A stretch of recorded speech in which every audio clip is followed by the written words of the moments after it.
मैं हूं साहिल, आपका कार्टून दोस्त। आज मैं आपको सुनाने जा रहा हूं दो जबरदस्त कहानियां जिनसे मिलेगी एक पावरफुल सीख। तो चलिए शुरू करते हैं पहली कहानी। रूपनगर में सीमा अपने बड़े लेकिन गरीब ससुराल में रहती थी। उसके ससुराल में उसके सास ससुर, पति और 4 साल की बेटी रूही थी। सीमा का पति अशोक एक फैक्ट्री में गार्ड का काम करता था। एक रात काम पर जाते वक्त उसका एक्सीडेंट हुआ और उसके दोनों पैरों में गहरी चोट लग गई और कुछ महीने के लिए डॉक्टर ने उसे बेड रेस्ट के लिए बोल दिया था। अशोक की ऐसी हालत देख फैक्ट्री के मालिक ने उसको बिना तनख्वाह दिए छुट्टी पर भेज दिया। इसलिए घर खर्च चलाने के लिए सीमा ने लोगों के घरों में काम करना शुरू कर दिया। क्या नाम है तुम्हारा? जी सीमा। देखो सीमा, घर की साफ सफाई, झाड़ू पोछा, बर्तन, कपड़े, ये सब काम तुम्हें करने होंगे और इसके बदले में मैं तुम्हें 3,000 दूंगी, ठीक है? जी मालकिन, मैं कल से आ जाऊंगी। अगले दिन से सीमा काम पर चली गई। सीमा, घर की साफ सफाई हो गई हो तो फिर जरा किचन भी अच्छे से साफ कर देना, और हाँ, जब जाएगी तो एक बार मुझे फुट मसाज दे देना। उफ, कल शॉपिंग करके आई हूं ना तो पैर बहुत दुख रहे हैं। ठीक है मालकिन, मैं कर दूंगी। सारा काम निपटाकर मालकिन की फुट मसाज करके सीमा घर लौटती है। थकी हारी सीमा घर लौटी तो उसकी ऐसी हालत देखकर अशोक बोला, मुझे माफ करना सीमा, आज मेरे कारण तुम्हें दूसरों के यहाँ ये सब काम करना पड़ रहा है। ये आप कैसी बातें कर रहे हैं जी? जिंदगी में उतार चढ़ाव तो आते ही रहते हैं और बुरा वक्त ही तो है, आज नहीं तो कल कट जाएगा। सीमा एक जिंदा दिल औरत थी, उसमें बहुत हिम्मत थी।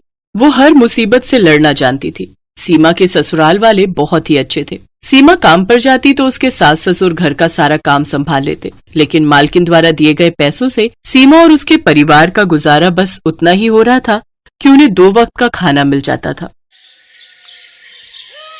सीमा अपनी मालकिन रश्मिका के घर के सारे काम करती। कभी कभी अगर खाना बनाने वाली नहीं आती तो सीमा खाना भी बना देती। अरे वाह सीमा, तुम तो बहुत बढ़िया खाना बना लेती हो। जी मालकिन, मुझे सब कुछ बनाना आता है, इडली, सांभर, नूडल्स, मोमोज। अरे वाह, फिर तो तुम बड़ी ही टैलेंटेड हो। ऐसे ही समय बीता। एक रोज रश्मिका के बर्थडे पर उसकी कुछ फ्रेंड्स उसके घर आने वाली थी। रश्मिका के सोसाइटी के पास एक बहुत ही नामी रेस्टोरेंट था। रश्मिका ने अपने बर्थडे पर अपने सभी फ्रेंड्स को वो मोमोज खिलाने का प्रॉमिस किया था, लेकिन अपने बर्थडे वाले दिन जब रश्मिका ने उस रेस्टोरेंट में फोन किया तो वो बंद था। ओह नो, इसको भी आज ही बंद होना था। अब मैं क्या करूं? तभी उसकी नजर काम कर रही सीमा पर जाती है। उसने सीमा को सारी बात बताई। लेकिन मालकिन, मैं वो होटल जैसे मोमोज नहीं बना पाऊंगी और तीखी चटपटी चटनी तो मुझे बनानी ही नहीं आती। अरे कौन सी बड़ी बात है, यूट्यूब पर तू उसकी रेसिपी देख ले, सामान मैं मंगवा देती हूँ। वैसे भी तो तू खाना अच्छा बना लेती है, मोमोज भी बनाई लेगी अच्छे से। रश्मिका ने यूट्यूब ऑन कर दिया, जिसे देख सीमा मोमोज और स्पाइसी चटनी बनाने लगी। वो वीडियो देखकर सीमा ने वेज मोमोज, चिकन मोमोज और पनीर मोमोज बना दिए। फिर सीमा ने सबको स्नैक्स सर्व किए, साथ ही चटपटे मोमोज भी खाने को दिए। वाह यार, क्या मोमोज है! सच में इस स्पाइसी रेस्टोरेंट का भी जवाब नहीं। कमाल के कुक हैं इसके। अरे ये कमाल मेरी कुक, मेरा मतलब है मेट सीमा का है।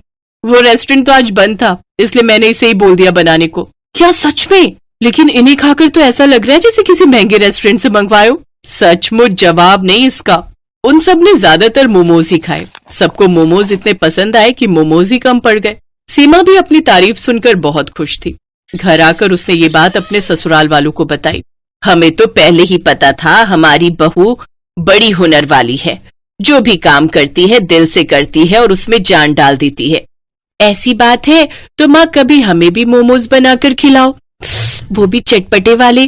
ठीक है मेरी बच्ची, मैं कल ही तुम सबके लिए बिल्कुल वैसे ही मोमोज बनाऊंगी। अगले दिन सीमा ने घर में मोमोज बनाए और सबको खाने को दिए। मैं ना कहती थी मेरी बहू के हाथों में तो जादू है, जादू। अरे मैं तो कहती हूँ तू लोगों के घरों का काम छोड़कर मोमोज बनाना शुरू कर दे, अच्छी कमाई हो जाएगी। लेकिन इन सब के लिए पैसे कहाँ से आएंगे?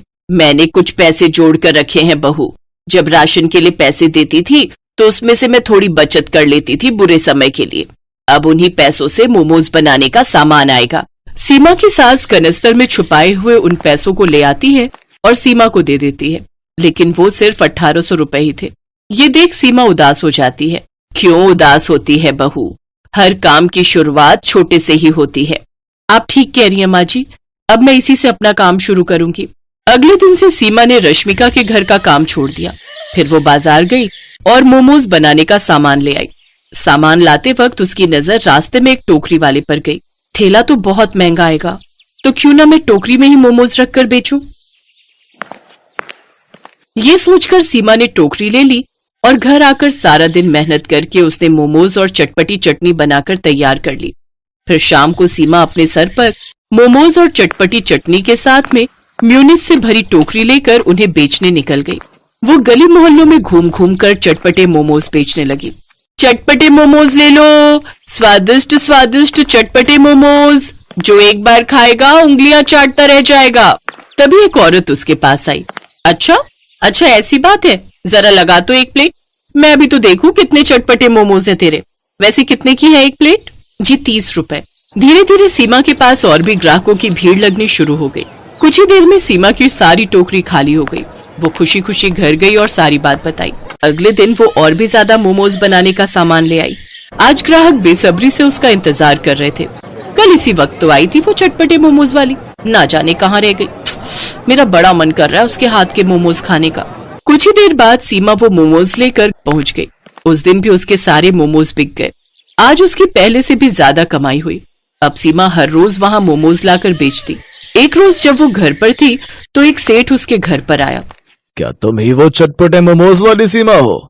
जी मैं ही सीमा हूँ, कहिए क्या बात है? मैं स्पाइसी रेस्टोरेंट का मालिक हूँ। क्या तुम मुझे मोमोज खिलाओगी? बड़ी तारीफ सुनी है तुम्हारे मोमोज की। हाँ मालिक, जरूर। सेठ ने जैसे ही वो मोमोज खाए उसके तो होश ही उड़ गए। वाह भाई वाह, मैंने आज से पहले इतने अच्छे मोमोज कभी नहीं खाए। मेरे रेस्टोरेंट में भी इतने अच्छे मोमोज नहीं मिलते। क्या तुम मेरे रेस्टोरेंट के लिए मोमोज बनाओगी? इसके बदले मैं तुम्हें हर महीने 35,000 रुपए दूंगा। सीमा झट से बोली, मुझे मंजूर है साहब। तो ठीक है, कल से ही तुम ये काम शुरू कर दो। और हाँ, तुम्हें आने की जरूरत नहीं है, मेरे आदमी तुम्हारे घर से खुद आकर मोमोज ले जाया करेंगे। सेठ वहां से चला गया। ये सब तुम्हारी मेहनत का कमाल है सीमा। हाँ बहू, और इस काम में हम सब भी तुम्हारी मदद करेंगे। अगले दिन से सीमा मोमोज बनाने लगी। होटल से कुछ आदमी उसके घर से चटपटे मोमोज ले जाते और उसे रेस्टोरेंट में बेच देते। अब अशोक भी पूरी तरह ठीक हो गया और वो भी सीमा की इस काम में मदद करने लगा। धीरे धीरे सीमा ने अच्छे खासे पैसे जोड़ लिए। इस काम से उसकी आमदनी और ज्यादा बढ़ गई। अब तो उसके पास ग्राहक और ज्यादा बढ़ गए। वो पूरे शहर में चटपटे मोमोज वाली के नाम से मशहूर हो गई। अब उसकी और उसके परिवार की गरीबी भी दूर हो गई।